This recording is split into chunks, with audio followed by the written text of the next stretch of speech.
Et après le hockey sur glace, direction Samoins en Haute-Savoie pour y retrouver Jordan Guéant en direct pour le départ de la Grande Odyssée, la course de chien de traîneau qui nous régale depuis des années dans des paysages magnifiques, mais qui ne doivent pas nous faire oublier que c'est avant tout un vrai défi sportif. Et oui, effectivement, Fred, même si on pourrait jouer au hockey sur glace ici parce que le lac juste derrière nous est gelé, on va bien parler de cette grande odyssée, défi sportif, vous le disiez, puisqu'en une dizaine de jours, les coureurs et les mushers et leurs chiens vont parcourir 400 km, réaliser plus de 12 000 mètres de dénivelé positif.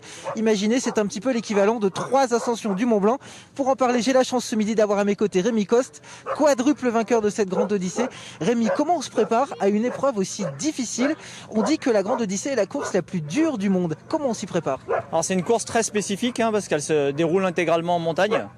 La préparation elle est très simple, elle commence dès l'arrivée de l'édition précédente et on renouvelle le team, on met des jeunes chiens pour apporter un petit peu plus de peps et puis comme sur un athlète humain en fait on fait du travail foncier, d'endurance, de la force, de la puissance, puis vient la vitesse en dernier lieu. Ils ont l'air très en forme, vos chiens. Ce sont des Scandinavian Hound, c'est ça?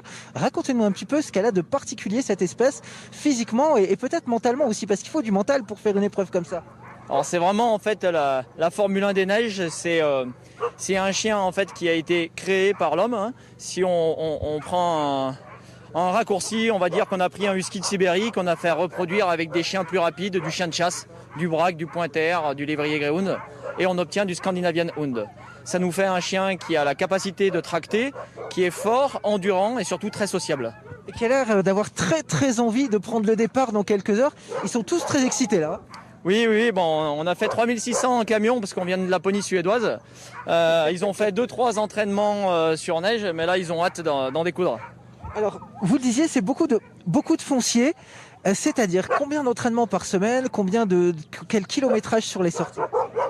Alors en fait on s'entraîne quasiment quotidiennement, on a 5 à 6 séances par semaine et on fait entre 30 et 50 km par jour quand on fait de l'endurance.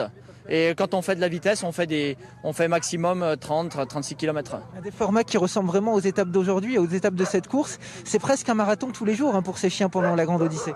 Ouais, c'est une course qui dure 11 jours. Donc c'est à la fois rapide, mais il faut de l'endurance et il faut beaucoup de soins pour les chiens pour qu'ils puissent se récupérer en fait d'étape en étape. Et le musher, physiquement, comment il s'entraîne? Parce que certes, les chiens travaillent énormément, mais le musher aussi. Oui, tout à fait. Mais en fait, l'essentiel du travail d'endurance, on le fait en VTT. On a appris aux chiens à rester autour du VTT en fait.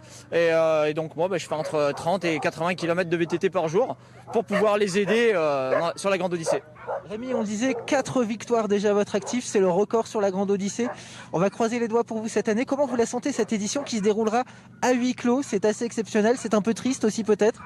Ouais, c'est un petit peu particulier, encore plus particulier pour nous, le port du masque, les restrictions, parce qu'en Laponie suédoise on ne connaît pas tout ça. Mais le principal c'est que la course ait lieu. Voilà, l'organisation a fait le maximum pour que ça se déroule et ça c'est vraiment super. Merci de nous avoir reçus ici ce midi Rémi, juste devant votre camion. La course, vous la vivrez évidemment tous les jours sur France 3 Alpes avec des reportages complets dès ce soir Fred. Et on compte sur vous effectivement pour ce reportage plein de waf-waf et de jolis paysages, Jordan. Merci beaucoup.